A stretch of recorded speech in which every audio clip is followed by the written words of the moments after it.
In another prayer, it is said, "My dear Lord Krishna, best of all the Kuru dynasty, you are so impartial that even if your enemy is qualified, you will reward him. And if one of your sons is a culprit, you will chastise him. This is your business, because you are the supreme author of the universes. You have no partiality. If anyone finds any partiality in your characteristics, he is surely mistaken." Just like there was this nonsense book, When Bad Things Happen to Good People. You hear that book? Yeah, it was written by some rabbi. And he came to the conclusion that, okay, if God is in control of everything, and bad things happen to good people, the conclusion is that either God is not all good, or that God is not all powerful. See? He's not all good because he allows bad things to happen to good people. If he's all powerful, but if he's not all power, he could still be all good but not be all powerful, so he couldn't prevent these bad things from happening.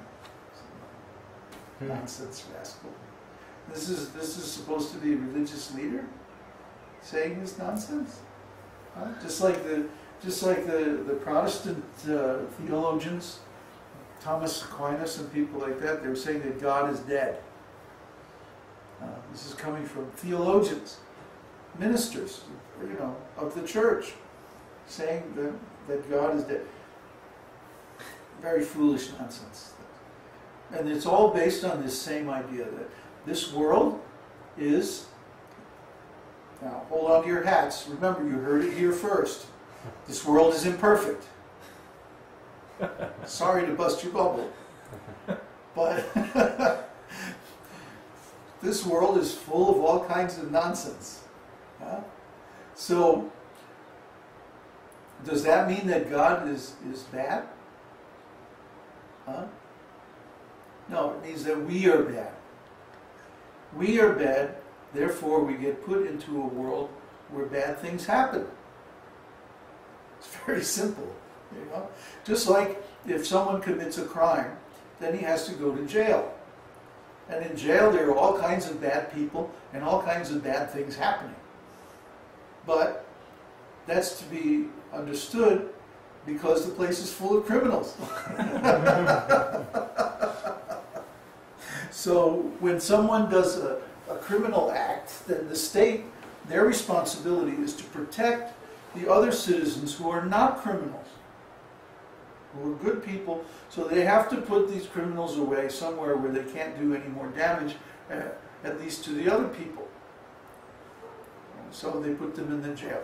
So then, similarly, Krishna takes the living entities who are in a fallen state, who have deviated from his program, into this material world. And because the material world is designed in a similar way as a prison house, there's so many restrictions and so many limitations and so many blocks to our progress in this material world that you can't do anything you want here. There's so many difficulties. Maybe you make a little progress and then you hit some obstacle and you have to stop, and so on and so on. So many problems. And of course there's birth and death. That's the biggest problem. So why does Krishna put us in this world? It's because of us. It's not because he's mean. It's not because he's vindictive. It's to protect the pure devotees in the spiritual world from our nonsense. I think they're all gone now. Hopefully.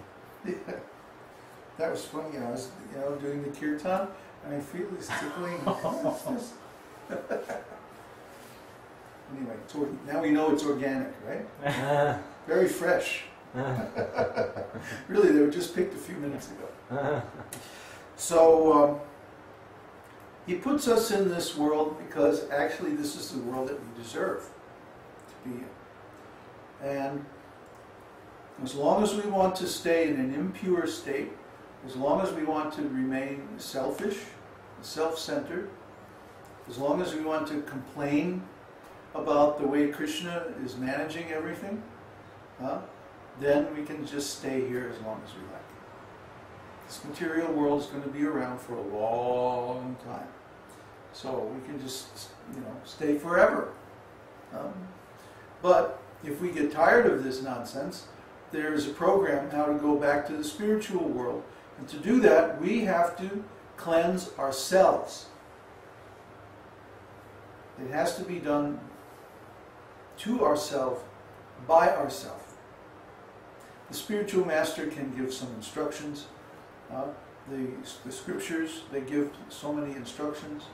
Krishna speaks the Vedas and gives so many processes for self-purification. But in the end, we are the ones who have to sit down and do the work. It's not going to happen otherwise. It's not that we can just sit there and, listen to somebody speak or just read the book and somehow magically we'll become pure devotees. No.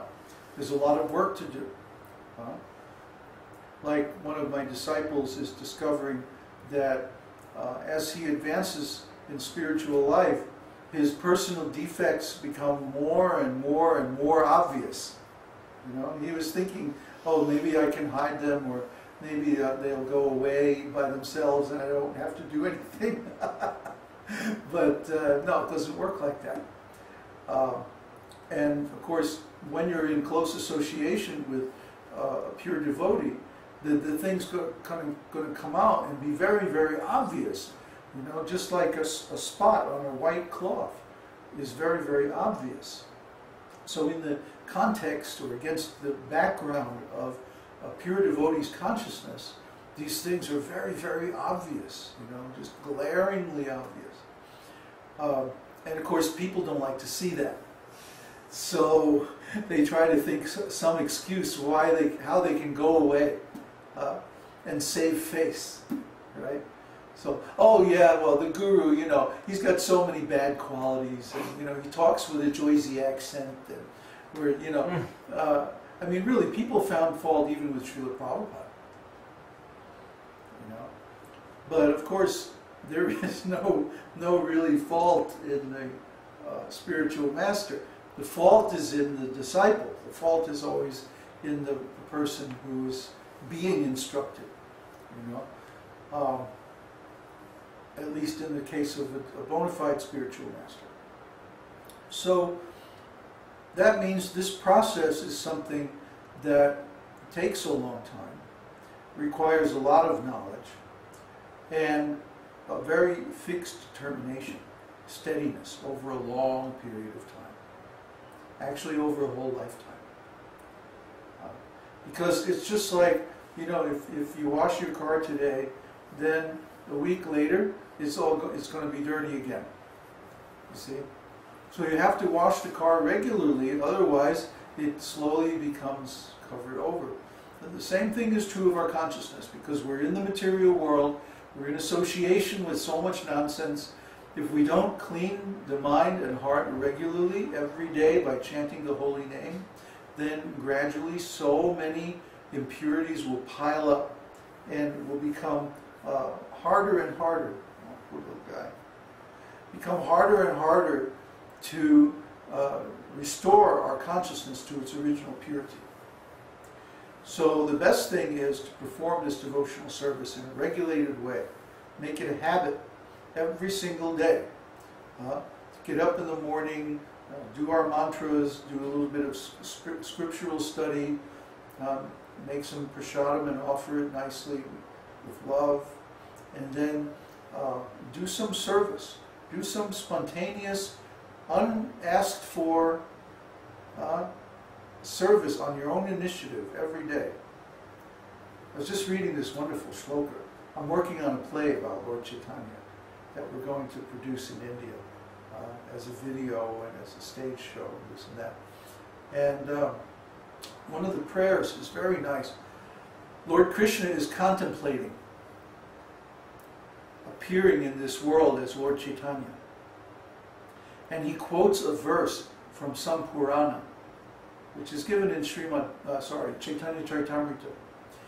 And Krishna says, the process of regulated devotional service leads to liberation in the Vaikuntha planets and complete cessation of material existence. However, such devotional service based on rules and regulations does not satisfy me fully. I want to see that the living entity displays his spontaneous love. Then I become very pleased. So therefore, Lord Chaitanya, Krishna descended as Lord Chaitanya in order to display and teach this spontaneous love. So a regulated devotion